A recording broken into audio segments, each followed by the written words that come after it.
नमस्कार, मैं हूं अश्वी और आप देख रहे हैं एक्सप्रेस न्यूज। आइए आज हम आपको समाजवादी पार्टी के जुझारू प्रभावी राजनीतिक शख्सियत से मिलाते हैं जिनका नाम है सतीश मिश्रा। तो आइए उन्हीं की जुबानी जानते हैं कि उनका राजनीतिक करियर क्या रहा है, उनकी जो पार्टी के प्रति कार्य रहे हैं वो क्या क्या उन्होंने किया है और आगे आने वाले आगामी चीज़ों के लिए कैसे वो तैयार रहेंगे। तो सर, हम आपसे जानना चाहेंगे कि आपका राजनीतिक करियर क्या रहा है, पीछे बैकग्राउंड, फैमिली बैकग्राउंड में क्या पॉलिटिकल करियर रहा है?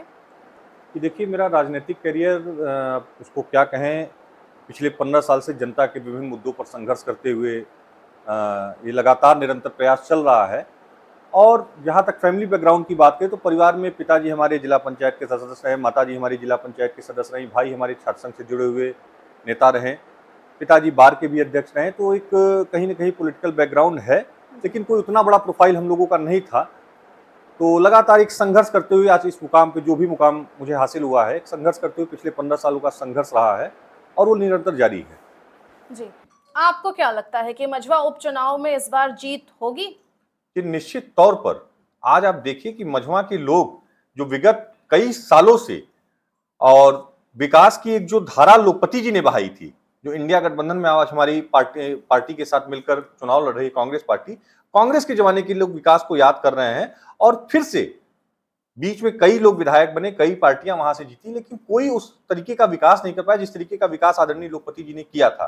तो आज उस विकासवादी सोच को मझवा की जनता देख रही है और इस बार समाजवादी पार्टी को निश्चित तौर पर वहां से सफलता मिलेगी।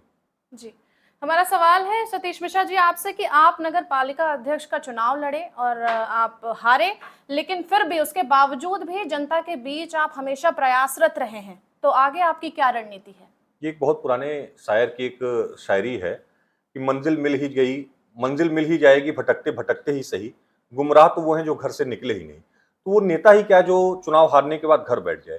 और फिर चुनाव हारा नहीं हूं मैं, जनता का जिस प्रकार का प्यार था, जिस प्रकार का समर्थन था, जिस प्रकार का आशीर्वाद मुझे मिला, जितनी मेरी उम्र थी जब मैं चुनाव लड़ रहा था, तो मेरी उम्र 32 साल थी और जो लोग मेरे सामने चुनाव लड़ रहे थे उनका राजनीतिक करियर 32-33 सालों का था। तो उन लोगों के सामने चुनाव लड़ना, फिर मिर्जापुर नगर पालिका का क्षेत्र ये पुराना भाजपा का गढ़ माना जाता था, उस गढ़ में भाजपा 3000 वोटों से चुनाव जीती और कई सांसद, कई विधायक, कई मंत्री यहां डेरा जमा लिए, खुद मुख्यमंत्री को उतरना पड़ा। बगल में 96 विधानसभा का उपचुनाव हो रहा था, तो नगर पालिका के अध्यक्ष और 96 विधानसभा के उपचुनाव को मिलाकर मुख्यमंत्री को आना पड़ा। फिर शासन प्रशासन तमाम लोग चुनाव लड़ रहे थे और उस बीच अगर जनता ने मुझे 27,500-28,000 वोट दिया, बहुत है। अब चूंकि चुनाव बहुत 1 साल से ऊपर हो गया है बीतने का, उसका कहने का कोई मतलब नहीं, लेकिन फिर भी मैं उस चुनाव को बहुत पॉजिटिव में लेता हूं। जनता ने मुझे भरपूर आशीर्वाद दिया और उसी आशीर्वाद की ताकत है कि लगातार मुझे मतलब जनता के बीच लड़ाई लड़ने का जो एक ताकत मिलती है, अन्याय के खिलाफ न्याय की लड़ाई लड़ने का ताकत मिलती है। और जब से मैं चुनाव हारा मुझे दुगुनी ताकत मिली है जनता की लड़ाई लड़ने का। आप देख रहे हैं कि उसका असर भी है। अभी कुछ दिन पहले, 4-5 दिन पहले, और वो मेरा कोई राजनीतिक दायरा नहीं कि मैं नगरपालिका का चुनाव लड़ा तो सिर्फ नगरपालिका के क्षेत्र के लोगों की ही मैं मदद कर रहा हूं। तो क्या आप बताना चाहेंगे जनता को कि आपने चुनाव हारने के बाद भी जनता के लिए क्या क्या किया है? जनता के लिए लगातार मैं संघर्ष कर रहा हूं और जहां भी मुझे मौका मिलता है, आप देखिए कि 96 का रामपुर घाट का पक्का पुल का मामला था, उसके लिए जब से पिछले 2 साल से लगातार मैं संघर्ष कर रहा हूं। चुनाव हारने के बाद मैंने कई धरना प्रदर्शन डीएम कार्यालय में किया कि इसका चुनाव का, इस पुल का लगातार घोषणा हो रही है लेकिन पुल नहीं बन पा रहा है। उसी का नतीजा था कि वहां पे फिर चुनाव में जनता ने भी इतना रोष प्रकट किया कि उनको शिलान्यास करना पड़ा चुनाव के दौरान, और अब वो पुल बनने के कगार पे आ रहा है। दूसरी बात, नहर का एक मामला था, हमारे 96 क्षेत्र में नहर का मामला था कि आज तक वहां पे टेल तक पानी नहीं पहुंचा था। उसको लेके हम लोगों ने कमिश्नर के यहाँ ज्ञापन वगैरह दिया, तो उसका भी नतीजा अच्छा है कि फिर कमिश्नर ने उस पर किया। फिर हमारे यहाँ कोढ़ी से लेकर जोपा तक के रोड का मामला था, उसको लेकर मैंने कमिश्नर साहब का दौरा कराया था, योगेश्वर राम मिश्रा जी का। तो उस पर भी योगेश्वर राम मिश्रा जी जब उसको देखा सड़क पे, तो उसको विभाग में जब विभागों की बैठक हुई तो उसमें उस मुद्दे को उठाया, वो रोड भी बन गया। तो लगातार जनता के जितने संघर्ष के मुद्दे हैं, ये तो हो गया विकास का मुद्दा। फिर जनता के साथ जहां जहां न्याय हो रहा है वहां भी न्याय की लड़ाई में लड़ता रहता हूं। आप देखिए कि भी 4-6 दिन पहले का मामला मेरे क्षेत्र का भी मामला नहीं था, ना तो मेरे नगर पालिका क्षेत्र का मामला था और ना तो मेरे विधानसभा का मामला था। शाहपुर चौसा गांव का मामला था। सोनकर समाज के लोगों के साथ अन्याय हो रहा था, उनका एकमात्र रास्ता रोका जा रहा था, जो एकमात्र रास्ता उनकी बस्ती में आने जाने का था, उसको वहां के कुछ लोगों ने रोका था। उस पर हम लोगों ने संघर्ष किया, डीएम से मिले, फिर कलेक्ट्रेट में प्रदर्शन हुआ, जिसका नतीजा था, आप मीडिया बंधुओं का भी काफी सहयोग मिला, तो जिसका नतीजा था कि प्रशासन ने जाके वहां पे उस रोड को खुलवाया। तो जहां भी जनता के खिलाफ अन्याय होगा, वहां न्याय की लड़ाई हम लोग समाजवादी लोग लड़ते आए हैं और भविष्य में और मजबूती के साथ लड़ाई लड़ेंगे।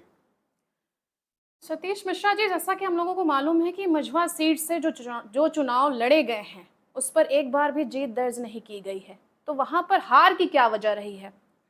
देखिए, चुनाव में काफी राजनीतिक समीकरण होते हैं, जाति समीकरण होते हैं, धार्मिक समीकरण होते हैं, और जिन मुद्दों पे पिछले 15-20 सालों से भारतीय जनता पार्टी खेल रही है, उन मुद्दों पे खेल के वो सफल रही है। लेकिन अब जनता उन सब मुद्दों से ऊपर उठ गई है। खेल रही है मतलब आपका कहना है कि जी, कोई भी काम नहीं कर रही जी है, बिल्कुल, सिर्फ कहीं खेल रही है। जी बिल्कुल, कहीं विकासवादी राजनीति नहीं हो रही, एक जातिगत धार्मिक राजनीति हो रही, हिंदू मुसलमान की राजनीति हो रही, मंदिर मस्जिद की राजनीति हो रही है। आप मझवा की बात करेंगे तो मझवा में पिछले हम लोग पहले कभी चुनाव नहीं जीते हैं, लेकिन अब जनता वहां की हम लोगों को जिताने जा रही है। और निश्चित तौर पर जब देखिएगा कि चुनाव होगा, तो निश्चित तौर पर वहां का एक सकारात्मक परिणाम आएगा और हमारी पार्टी वहां से चुनाव जीतेगी। यही आप देखिए ना, 2014 से लेकर 2022 तक हम जीत नहीं रहे थे, लेकिन पहली बार 2024 में 37 सीटों पर जीत दर्ज हुई है समाजवादी पार्टी की। तो यह जीत दिखाती है कि भविष्य में जो चुनाव होंगे वो अखिलेश यादव के विकासवादी सोच की तरफ जनता आशा भरी निगाहों से देख रही है, और अब जहां भी चुनाव होंगे अखिलेश यादव जी चुनाव जीतने का कार्य करेंगे। मेरा आपसे एक और सवाल है कि अगर मझवा उपचुनाव के लिए समाजवादी पार्टी अगर आपको टिकट देती है तो क्या आप वहां से चुनाव लड़ेंगे? देखिए, राजनीति में मैं कोई इतना बड़ा नेता नहीं हूं कि मैं कहीं से चुनाव लड़ जाऊं, और मैं बहुत संघर्ष करके मैं जीरो से आज यहां तक पहुंचा हूं। तो मेरा एक लक्ष्य है, और वो लक्ष्य मेरा बहुत साफ है। मैं अभी अपने जहां मैं पैदा हुआ हूं, जहां मेरा कर्मभूमि रहा है, वहां मैं संघर्ष कर रहा हूं, और मझवा क्षेत्र जो है वो मेरा सटा हुआ है। जहां भी जरूरत पड़ेगी पार्टी को, मैं वहां कार्य करने के लिए तैयार हूं, और फिर जो पार्टी का निर्देश होगा होगा। लेकिन मैं अभी अपने जो हमारा एक एम है, नगर पालिका और नगर विधानसभा को देखते हुए कार्य कर रहा हूं, और उन्हीं सब क्षेत्रों से मैं आगे की राजनीति की कोशिश करूंगा। सतीश मिश्रा जी, आपसे एक और सवाल है कि वर्तमान सरकार के विकास को, खास करके जनपद मिर्जापुर के विकास को आप किस नजरिए से देखते हैं, और क्या इसमें बदलाव चाहते हैं, या आपकी रणनीति इस मुद्दे पर क्या होगी? देखिए, वर्तमान में तो अगर आप मिर्जापुर में विकास का नाम लेंगी, तो या तो ये मिर्जापुर के साथ बेईमानी होगी, या तो विकास शब्द के साथ बेईमानी होगी। विकास कहीं मिर्जापुर में हो ही नहीं रहा है। कहीं कोई बता दे। विकास के नाम पर अगर बात की जाए तो विंध्य कॉरिडोर पूरा डेवलप किया गया है, और अष्टभुजा पहाड़ी पर रोपवे सर्विस दी जा रही है, वहां पर पर्यटन स्थल को बढ़ावा दिया जा रहा है, आप उस पर क्या कहेंगे? कि देखिए, अगर आप बहुत सुंदर घर बना दीजिए और जो उसमें रहने वाले लोग हैं उनको उजाड़ के फेंक दीजिए, तो उस घर का कोई मतलब नहीं निकलता है। बहुत सुंदर महल बना दीजिए और रहने वालों को उजाड़ के कहीं आप हटा दीजिए, तो उस घर का कोई मतलब नहीं समझ में आता है। जितने लोग सैकड़ों सालों से रोजगार कर रहे थे, उनके रोजगार का जो साधन था, उनको आप हटा दिए, उनको उजाड़ दिए, उनको कोई मुआवजा नहीं दिया, उचित मुआवजा नहीं मिला, जीने को मजबूर हो रहे हैं। अगर आप कहीं किसी को उजाड़ रहे हैं तो उनको कहीं न कहीं रहने की व्यवस्था तो दीजिए। जो सैकड़ों सालों से दुकान दौरी अपना करते आ रहे हैं, जो रोजी रोजगार का साधन था उन लोगों का, और क्या विकास हुआ है विंध्याचल का? कोई विकास नहीं हुआ है। आप जाके देखिए लोकल स्तर पे क्या विकास कर रहे हैं। कॉरिडोर बना, उससे पर्यटन बढ़ रहे हैं कि घट रहे हैं, इस पे भी चर्चा होनी चाहिए। हमारे मिर्जापुर में कितने पर्यटक लोग आते थे, आज आप विकास करते करते इस कदर पे आ गए कि जो त्रिकोण की यात्रा होती है, विंध्याचल से लोग जो आते हैं उसमें 40% 50% लोग त्रिकोण करते हैं। आप त्रिकोण के बीचों बीच टोल टैक्स लगा दिए, लोगों से कर वसूल रहे हैं। त्रिकोण करने वाले यात्रियों की संख्या घट गई है। जो लोग पहले विंध्याचल आते थे, यहाँ रुकते थे, फिर एक दिन त्रिकोण करते थे, आज की स्थिति हो गई कि लोग बनारस इलाहाबाद रुकते हैं और वहां से सीधे गाड़ी से आते हैं और दर्शन करके सीधे बनारस चले जा रहे हैं। सतीश मिश्रा जी, जिस तरह से आप विपक्ष की सरकार से, उसके विकास से असंतुष्ट दिखाई दे रहे हैं, तो क्या अगर आपको और आपकी पार्टी को मौका मिलता तो आपका रूट प्लान क्या होता? कि देखिए, विकास की अगर बात करें तो विकास तो मुझे नहीं लगता कि कोई हुआ है, मैं पहले भी बता चुका हूं। हाँ, अगर हम लोगों को, हमारी पार्टी को मौका मिले, मुझे मौका मिले, तो रूट प्लान निश्चित है। क्योंकि रूट प्लान इसलिए है कि मैं बीटेक की पढ़ाई किया हुआ हूँ, फिर एलएलबी की पढ़ाई किया। मैं पूरे हिंदुस्तान का ऐसा कोई कोना नहीं जहां मैं नहीं गया हूं। मैंने विकास को देखा है, बहुत नजदीक से देखा है, और देश विदेश में भी मैं घूमा हूं। तो विकास अगर जनप्रतिनिधि चाहे कि अपने क्षेत्र का कैसे विकास करना है, आप देखिए, मैं एक उदाहरण के माध्यम से आपको समझाना चाहूंगा कि यहाँ से जब लोग जाते हैं साईं मंदिर शिरडी जाते हैं दर्शन करने के लिए, तो वहां से बहुत दूर है शनि सिंगापुर, लेकिन लोगों को लगता है कि मैं इतनी दूरी तय करके आया तो शनि सिंगापुर भी दर्शन कर लूं। तो जितने यात्री शिरडी जाते हैं, लगभग यात्री शनि सिंगापुर जाते हैं।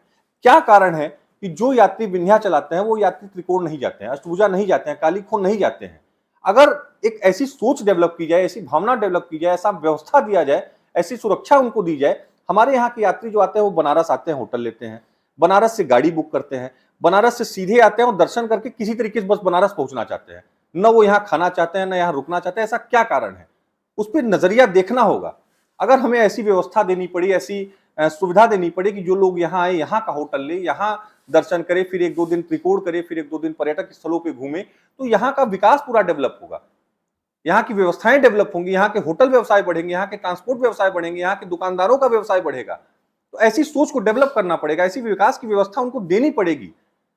इस तरफ कोई कार्य नहीं करना चाह रहा है। जब आप व्यवस्थाओं को डेवलप नहीं करेंगे तो क्या विकास की सोच रखेंगे, क्या विकास करेंगे? ये विकास सब के साथ बेईमानी हो रही है। सतीश जी, ये तो आपने कटाक्ष के तौर पे बताया कि उन्होंने विकास ही नहीं किया। हम तो जानना चाहते हैं कि आपका रूट प्लान क्या है, आप विकास को लेकर कैसे आगे बढ़ेंगे और क्या करेंगे विकास के क्षेत्र में? जी निश्चित, मैंने बताया आपको कि मिर्जापुर में अगर समाजवादी पार्टी जीतती है और समाजवादी पार्टी की सरकार बनती है तो बड़े उद्योग यहाँ लगाए जाएंगे। विंध्य विश्वविद्यालय जो कई वर्षों से यहाँ की मांग रही है, उस विश्वविद्यालय को यहाँ पे स्थापित किया जाएगा। बड़े इंजीनियरिंग कॉलेज यहाँ लगाए मतलब खोले जाएंगे और उद्योग के क्षेत्र में कुछ बड़े कल कारखानों का निर्माण हो जाए, जिससे मिर्जापुर एक विकास की रफ्तार पर दौड़े। बहुत बहुत शुक्रिया। आपसे राजनीतिक करियर पे और मिर्ज़ापुर जनपद को लेकर और राजनीतिक विकास को लेकर यहाँ पर बात की गई है। और सतीश मिश्रा जी, आप जिस तरह के युवा नेता हैं, क्रांतिकारी नेता हैं, बहुत ही प्रभावी हैं जनता के बीच और जनता के लिए हमेशा कार्यरत रहते हैं, प्रयासरत रहते हैं और संघर्ष करते रहते हैं। तो क्या आप ये बताना चाहेंगे जो पॉलिटिकल मेंबर्स में, पॉलिटिकल जो करियर में अपना बनाते हैं, तो वो उनकी एजुकेशन पर कभी कभी बात की जाती है कि क्या वो एजुकेशन लेकर आ रहे हैं लोगों के बीच, क्योंकि जब एजुकेशन नहीं होती है किसी के पास तो हम उस तरह से डेवलपमेंट प्लान या डेवलपमेंट को देख नहीं पाते हैं। आप क्या कहना चाहेंगे अपनी एजुकेशन के बारे में? जी, अपनी एजुकेशन के साथ साथ मैं उस पर भी एक उदाहरण देना चाहूंगा कि एक 5 साल की समाजवादी पार्टी की सरकार थी। हमारे चीफ मिनिस्टर थे आदरणीय अखिलेश यादव जी। कितने वेल एजुकेटेड थे, उन्होंने कितनी बड़ी बड़ी समस्याओं का कितना बढ़िया निदान किया। डायल 100 की योजना वो ऑस्ट्रेलिया से ले आए। एम्बुलेंस की योजना वो किसी विदेश से लाए कि अगर आपकी किसी की तबीयत खराब हो, कोई एक फोन करे तो एम्बुलेंस वहां पे पहुंच जाए 15 मिनट के अंदर। कहीं लड़ाई झगड़े होते थे पहले के दौर में, आपको याद होगा कि बड़ी बड़ी हत्याएं हो जाती थी, छिनैती डकैती हो जाती थी और पुलिस वहां नहीं पहुंच पाती थी या लोग पुलिस के पास जाते थे और तमाम दिक्कतें होती थी। लेकिन अखिलेश यादव जी की सोच थी, उनकी शिक्षा थी ये कि वो बाहर से ऐसी योजनाओं को देखे, समझे और उसको अपने यहाँ लागू किए, जो कि असंभव माना जाता था कि उत्तर प्रदेश में ऐसी योजनाओं को लाना और उसको लागू करना असंभव था। लेकिन उन योजनाओं को अखिलेश जी ने लागू किया। एक्सप्रेस वे की एक ऐसी लकीर खींच दी जो आगरा एक्सप्रेस वे बना के कि उस पर आज हेलीकॉप्टर उतरते हैं।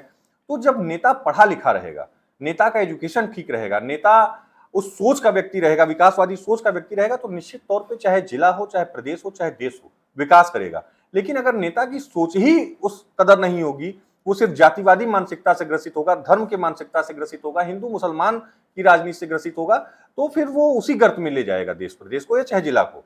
और वही हो रहा है वर्तमान की स्थिति में।